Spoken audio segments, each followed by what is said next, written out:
What are my favorite things about college football? I don't think I've ever shared that on the show before, and I'll try to keep this pretty brief because I know we're short on time and I got to eat dinner. I'm pretty hungry. It's been a long day. Been a long day. So, my favorite things about college football. Let's start here. I'm very fortunate that I get to talk about sports for a living. I get to talk about college football for a living. I'm very blessed. I'm very grateful. When you get to do a job that you love and you get to do a job that you're passionate about, it doesn't feel like work. So doing shows like this, doing research leading up to the shows, watching games, watching film, reading articles, when preparing for these shows, I don't view that as work. I view that as fun. So preparing for these shows, and when we get to September, we're going to be doing reaction shows. We're going to be doing preview shows. I have fun with that stuff. I love it. Fridays leading up to the game, that is fantastic because if you have to travel for a game, getting there early, getting to that campus early, the calm before the storm, for lack of a better word, because you know that in 24 hours, that campus is going to be hopping. It's going to be time for the game. People are getting there early. There are a line of cars on the interstate trying to get to that. I love the Friday leading up before the game. I love Labor Day weekend when we get a lot of big games spread out. You have games on Thursday, Friday, Saturday. Have some games on Sunday. Have a game on the Monday of that Labor Day weekend. Labor Day weekend has always been college football for me. Love Labor Day weekend. I don't think that we should take any Saturday that we get in the fall for granted. I've always been a regular season guy. The fact that we get a playoff, get to crown a national champion, that is the cherry on top for me. But each and every Saturday in the fall, when there are games of value, when there are no opt outs, every team's full focus is on the team that they're playing, their opponent that week.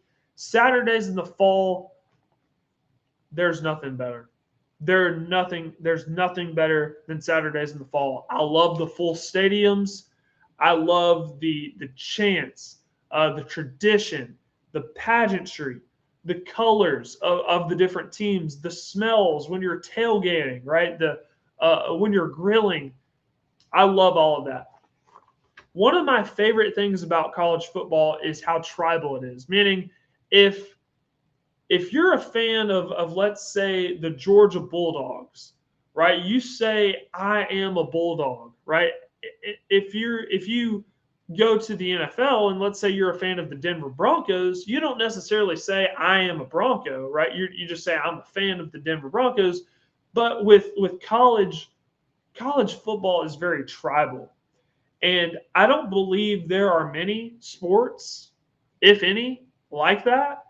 Uh, Now, I know the World Cup happened this year and it happened in the United States. So we got to get a view of those fan bases, European soccer teams and things like that. I think they have great fan bases. But for me, college football being the number one sport for me, it's tribal. And there's really not anything like it. I love it. That's why I oppose neutral site games. I talked about that on the last show.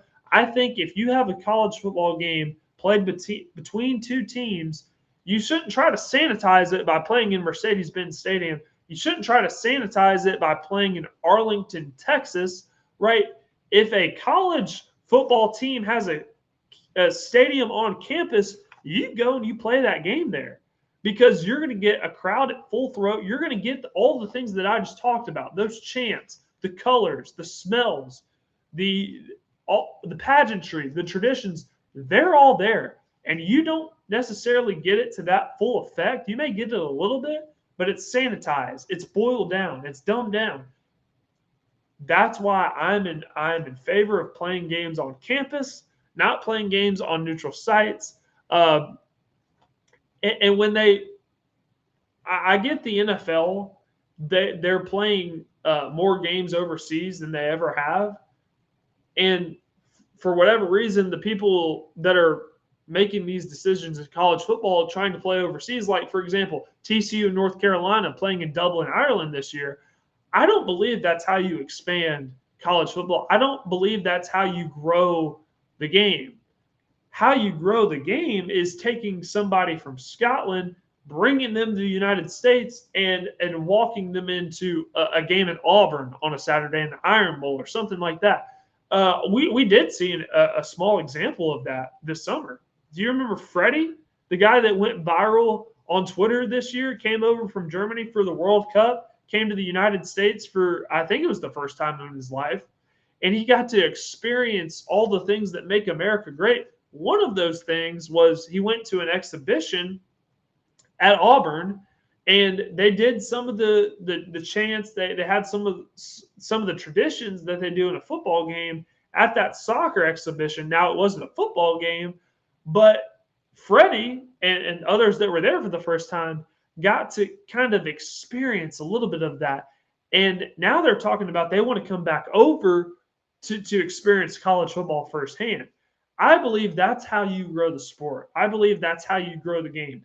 Bring people from overseas and let them experience a fall Saturday in Neyland Stadium in Knoxville, Tennessee for themselves. Let them experience a game out in Eugene, Oregon, a game in Lane Stadium at Virginia Tech, Enter Sandman. Let them experience that for themselves. Don't go play in Brazil. Don't go play in Dublin, Ireland. Don't go play in Paris, France.